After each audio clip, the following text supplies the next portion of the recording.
तो सुनिए, ये कहानी है एक ऐसी दुनिया की जो हमारी अपनी दुनिया के ठीक परे मौजूद है। एक ऐसी जगह जहाँ जानवर बात करते हैं और जड़ी बूटियां जादू से चमकती हैं। और ये कहानी आप सुनेंगे मेरी जुबानी, एक ऐसे कछुए की जुबानी जिसने ये सब अपनी आंखों से होते हुए देखा।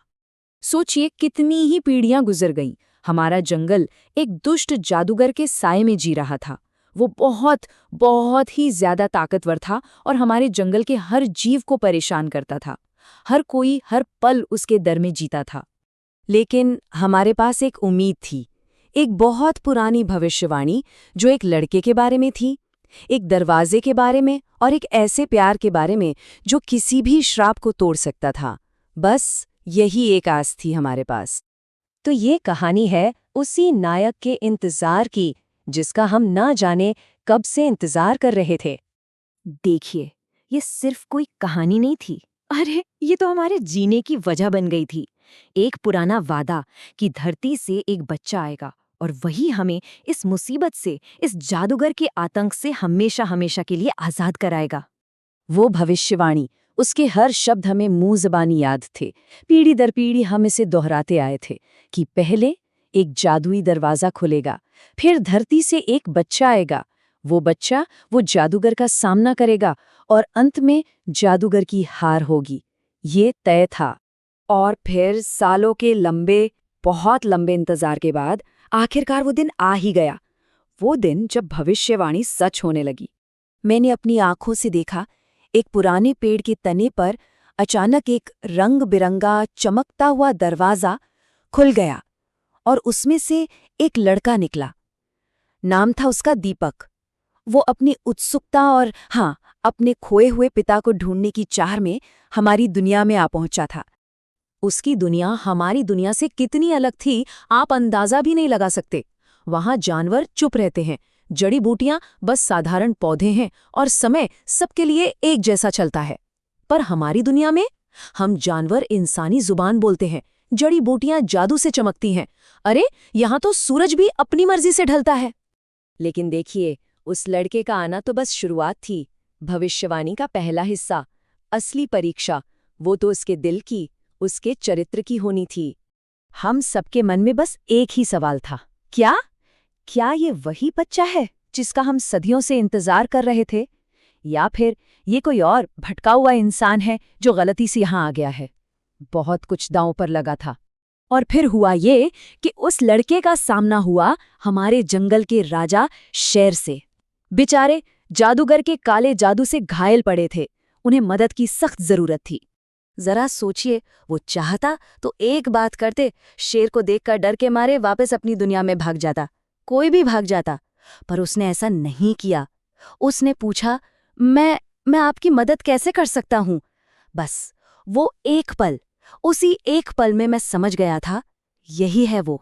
तो हमारे राजा ने उसे रास्ता बताया, एक ऐसा रास्ता जो सीधा मुझ तक, इस बूढ़े कछुए तक आने वाला था। उन्होंने उसे तालाब के पास मेरी गुफा के बारे में बताया और उन जादुई चमकती जड़ी बूटियों के बारे में भी जिनसे राजा के घाव भर सकते थे। लेकिन कहानी में एक और पेंच था, जादूगर की नफरत, उसकी दुष्टता। वो उससे कई ज्यादा गहरी थी जितना दीपक ने कभी सपने में भी नहीं सोचा होगा। तो मैंने उसे बताया कि वो पहला इंसान नहीं है जो इस दरवाजे से यहाँ आया है। अरे, सालों पहले एक और इंसान आया था जिसे उस जालिम जादूगर ने पकड़कर अपने महल में कैद कर लिया था। और जैसे ही शेर राजा ने उस कैदी का हुलिया बताना शुरू किया, उस लड़के दीपक के चेहरे का रंग उड़ गया। हैरानी और एक अजीब सी पहचान उसके चेहरे पर साफ दिख रही थी। फिर उसने कांपते हाथों से अपनी जेब से एक मुड़ी तुड़ी पुरानी सी तस्वीर निकाली।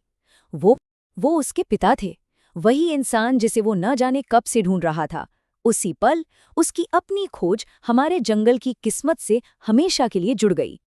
अब सब कुछ साफ हो रहा था। मुझे यकीन हो गया था, ये कोई इत्तेफाक नहीं था, ये तो नियति थी जो उसे यहाँ खींच लाई थी।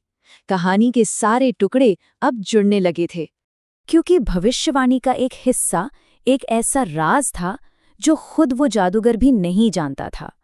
और वो राज ये था कि जिस पल वो उस चुने हुए बच्चे को नुकसान पहुंचाने की कोशिश करेगा, उसी पल वो श्राप पलटकर उसी पर वार करेगा। उस जादूगर ने तो अपना जाल बिछा दिया था। उसने सोचा कि दीपक के पिता का भ्रम दिखाकर उसे फंसाएगा और अमर हो जाएगा। हाँ, उसे क्या पता था कि भविष्यवाणी पूरी होने के लिए उसका दीपक को नुकसान पहुंचाना जरूरी था, और यही उसकी सबसे बड़ी और आखिरी गलती साबित होने वाली थी। और फिर वो पल आया। जैसे ही उस जादूगर ने दीपक पर हमला करने के लिए अपना हाथ आगे बढ़ाया, भविष्यवाणी पूरी हो गई। एक ही झटके में उसकी अपनी ही बुराई ने उसे पत्थर का बना दिया। जादूगर के पत्थर बनते ही हमारी जंगल पर जो सदियों से अंधेरा छाया हुआ था वो भी छट गया, और एक पिता अपने बेटे से आखिरकार मिल गया। और जैसे ही जादूगर खत्म हुआ, वो चमकता हुआ दरवाजा जो दोनों दुनियाओं को जोड़ता था, वो धीरे धीरे बंद होने लगा, हमेशा के लिए। उसका काम अब पूरा हो चुका था और दोनों ही दुनियाएं अब चैन की सांस ले सकती थीं। एक बेटे का अपने पिता के लिए जो प्यार था, उसी ने हमारे इस अंधेरे जंगल में रोशनी का रास्ता बनाया। और सच कहूं तो कभी-कभी जब हम कुछ खोया हुआ ढूंढने निकलते हैं, तो वो रास्ता हमें एक ऐसी मंजिल तक ले जाता है जिसके बारे में हमने कभी सोचा भी नहीं होता कि वो हमारी है।